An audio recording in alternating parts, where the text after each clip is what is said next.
Hello tout le monde. Aujourd'hui, je vais vous parler d'un sujet très personnel, mais je pense que beaucoup vont s'y retrouver. C'est le fait d'être ultra introverti dans un monde qui valorise l'extraversion. J'ai toujours eu une réelle anxiété sociale. Pendant des années, quand j'étais entourée de monde, ça pouvait aller jusqu'au vertige, à des nausées. Je me sentais envahie et submergée par un stress immense. Et ce n'est pas seulement de la timidité, c'est vraiment une manière de fonctionner qui me demande énormément d'énergie. J'ai besoin de solitude pour me recharger et ça, les gens ont du mal à comprendre. Dans cette vidéo, je vais vous partager ce que je vis au quotidien, les malentendus, des réflexions, les difficultés, ce que ça veut dire être introverti. Souvent on confond l'introversion et timidité, mais ce n'est pas la même chose. Être introverti, ce n'est pas forcément avoir peur des gens, c'est juste que l'on a besoin parfois d'être seul, là où les extravertis reprennent de l'énergie en étant entourés de monde. Moi, au contraire, plus je vois de monde, plus je suis entourée et plus mon énergie baisse. Après, pour être tout à fait honnête, je pense que je ne suis pas que introvertie, mais je suis une grande timide aussi. Donc franchement, ça aide pas mon cas. Je peux passer un super moment avec les gens, mais quand c'est fini, j'ai besoin d'une pause, d'un sas un peu de décompression. Sinon, franchement, je me sens épuisée. Pour vous dire, un petit exemple, à l'époque, quand je faisais encore des soirées, ça remonte à des années, franchement, il me fallait une semaine pour m'en remettre parce que le monde que j'avais vu, toutes les interactions que j'avais eues, ça m'avait épuisée à un point.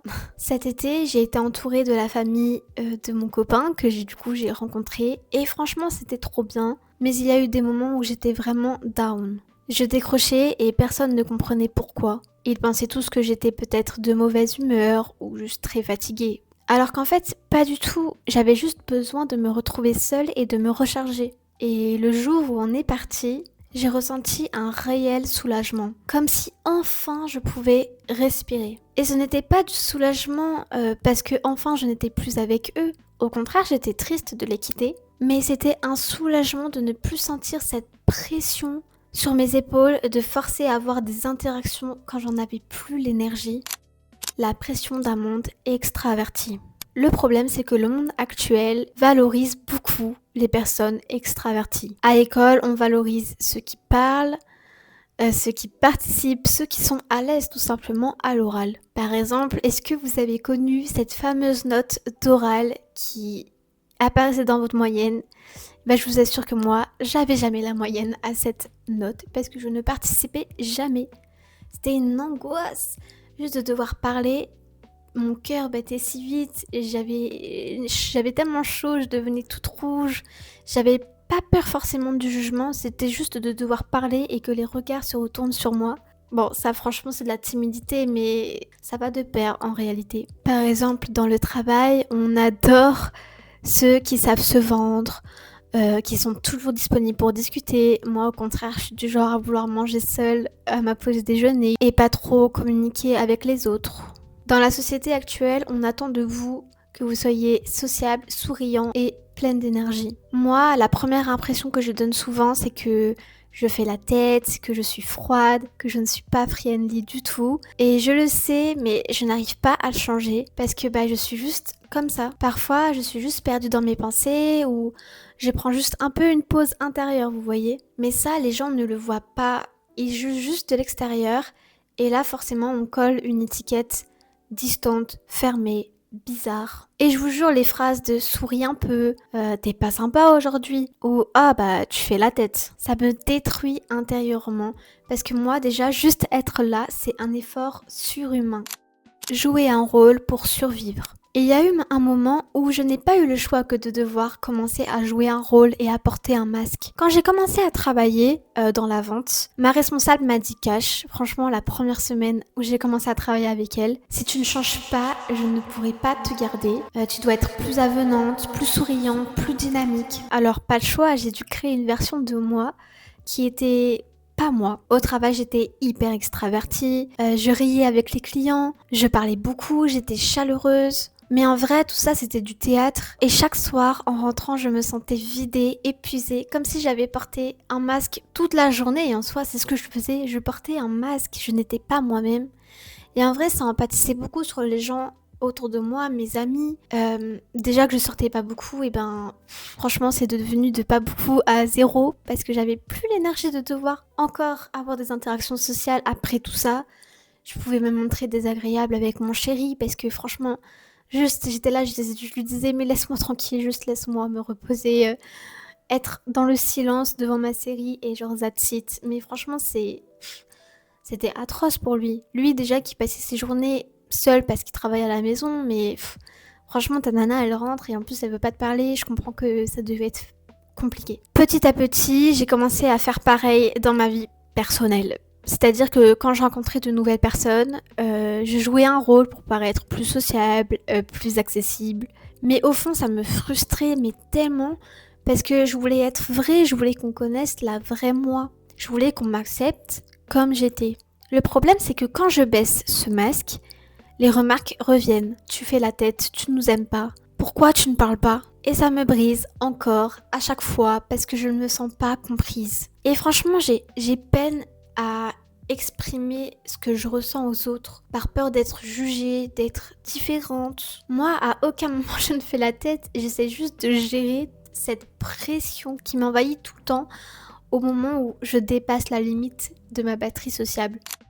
La culpabilité de dire non. Et puis, il y a un autre truc, hein. La culpabilité. La culpabilité de ne pas être comme les autres.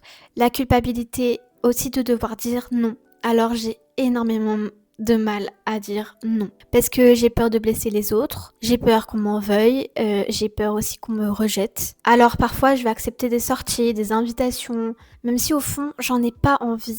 Juste pour ne pas décevoir. Et le pire dans tout ça, c'est que je n'ai même pas encore accepté ma condition. Je voudrais pouvoir dire non sans culpabilité, mais il y a encore cette petite voix dans ma tête qui me dit tu vas regretter, tu vas passer un super bon moment, ça va être trop bien, ça te fait d'expérience. J'en suis au stade de expérimenter la vie sociale pour vous dire tellement c'est le néant. Et puis il y a aussi l'autre côté qui dit non mais tu vas blesser les gens parce que tu ne sors pas avec eux, qu'est-ce qu'ils vont penser?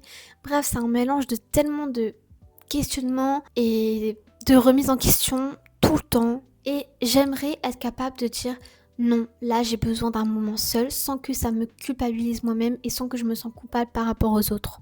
J'aimerais arrêter de craindre que l'on va arrêter de m'aimer parce que j'ai besoin de ces moments. Si une personne vraiment te met de côté à cause de cette condition, c'est que honnêtement c'est pas ton ami. Juste j'essaie d'en prendre conscience, mais si vous saviez le nombre d'amis que j'ai perdu toutes ces années à cause de ça, parce que j'ai pas la force de devoir sortir. Franchement, c'est une dinguerie. C'est une dinguerie. Et d'un côté, je peux même pas leur en vouloir parce que je leur ai jamais réellement expliqué. Ils me disent, ouais, t'es tellement compliqué à sortir, on te voit tellement peu. Et j'aime être avec mon chéri parce qu'avec mon chéri, j'arrive à avoir cette... En fait, ce que je ressens avec lui, c'est comme quand je suis seule, je me sens bien. Il pousse pas mes limites, même si parfois, franchement, ça se sent que j'ai besoin de rester seule. Et c'est ok, et on a trouvé notre rythme comme ça, mais le problème c'est que très peu de gens arrivent à le comprendre, et en tout cas pas les amis que j'ai eus. Les malentendus et la peur du jugement. Ce qui est difficile, c'est tous les malentendus. Une fois, une amie m'a dit après 6 mois, je croyais que tu me détestais, alors qu'en réalité, pas du tout, et j'étais tellement étonnée de sa phrase. Je suis restée, oui, dans ma bulle, et comme je ne vais pas spontanément vers les gens, elle avait interprété mon silence comme du rejet. Et c'est souvent ça. Les gens pensent que je suis froide, désagréable, que je ne les aime pas, que je n'aime pas être avec eux. Alors que juste je n'ai pas les codes sociaux pour le montrer autrement. Je n'ai pas ce réflexe d'aller vers les autres et demander et toi? Après une question, ça ne me vient pas instinctivement. Donc je dois me forcer, mais du coup, je suis tout le temps en train de calculer ce que je dois dire pour paraître normal. Et franchement, c'est épuisant. Mais il y a aussi des forces. Malgré tout ça, je sais qu'être introvertie, ça a aussi des forces. Je suis très très observatrice. J'analyse énormément ce qui se passe autour de moi. Je remarque les détails que d'autres ne voient pas. Par exemple, quand quelqu'un a besoin de quelque chose à table sans qu'il ait besoin de le dire, je vais comprendre parce que j'ai vu qu'il regardait le sel au bout de la table, parce que j'ai vu qu'elle regardait la carafe d'eau, et je suis là et je leur tends et ils sont là en mode merci, comment t'as su? Alors que juste, je les observe tout le temps. J'observe comment les gens interagissent entre eux. Franchement, c'est tout un cheminement dans ma tête. Pour vous dire, ma mère, elle aime beaucoup me raconter cette histoire, mais quand j'étais plus jeune, on jouait un peu à ce jeu parce qu'elle savait à quel point j'étais observatrice. Elle est arrivée en caisse, je devais analyser la caissière, décrire ce que je pensais d'elle, enfin, son attitude. Et je me souviens que franchement, je lui avais dépeint toute une vie possible à cette femme, alors que je ne la connaissais pas et je l'ai vue littéralement pendant 2 minutes. Je lui ai dit, elle a pas l'habitude de se lisser les cheveux, par la manière dont elle touche ses cheveux. Elle a des chats, parce que je lui ai dit il y en a deux, parce qu'il y a différents poils, enfin...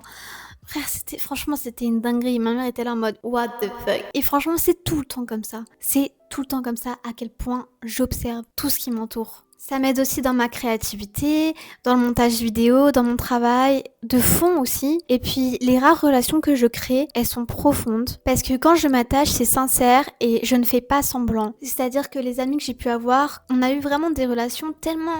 En fait, ils se rendent pas compte à quel point, genre, le fait de m'avoir dans leur vie, franchement, on dirait je suis tellement égocentrique. Mais c'est un exploit, en fait. Parce que je donne pas ma confiance à n'importe qui. Et je ne donne pas mon temps, surtout, à n'importe qui. C'est-à-dire que si je passe vraiment du temps avec quelqu'un, c'est que vraiment, je considère la personne à un tel point que je vais baisser mes barrières, que je vais faire tomber mon masque et que je vais prendre sur moi pour pouvoir passer du moment avec la personne parce que j'en ai envie, vous voyez.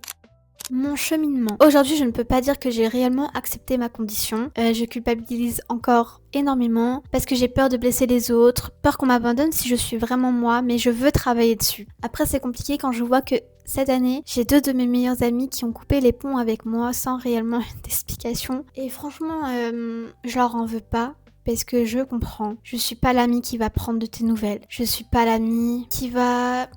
Comment dire, je sors pas régulièrement, c'est-à-dire qu'on me voit pas souvent. C'est vrai que ça m'a blessée sur le coup parce que je me suis sentie incomprise, mais ok, je vais pas t'en vouloir pour ça et je comprends et ok. Aujourd'hui, j'essaye d'arrêter de culpabiliser. Quand j'ai besoin d'être seule, et bah j'apprends à dire non petit à petit et d'expliquer aux gens autour de moi pourquoi je suis comme ça et juste leur expliquer que j'ai besoin juste de souffler seule et que ok, genre laisse-moi 10 minutes et j'arrive, tu vois. J'essaye aussi de me rappeler que c'est pas une honte d'être introvertie ou d'être même timide. C'est une manière d'être, pas un défaut. Mais parfois, oui, c'est dur, je ne vais pas mentir. Être ultra introverti dans ce monde, c'est compliqué, oui, parce que tout est fait pour valoriser les extravertis. Mais ça veut pas dire qu'on est cassé ou qu'on doit changer quelque chose chez nous. Je crois qu'il faut juste surtout travailler sur notre équilibre et communiquer avec les autres. Je pense qu'à partir de ce moment où j'arrêterai de rester dans ma bulle et que je commencerai à communiquer sur mes besoins, par exemple mes besoins d'être seule parfois, je pense que les gens commenceraient à comprendre mes besoins, que non, je ne les déteste pas, que c'est juste moi et que je suis comme ça et que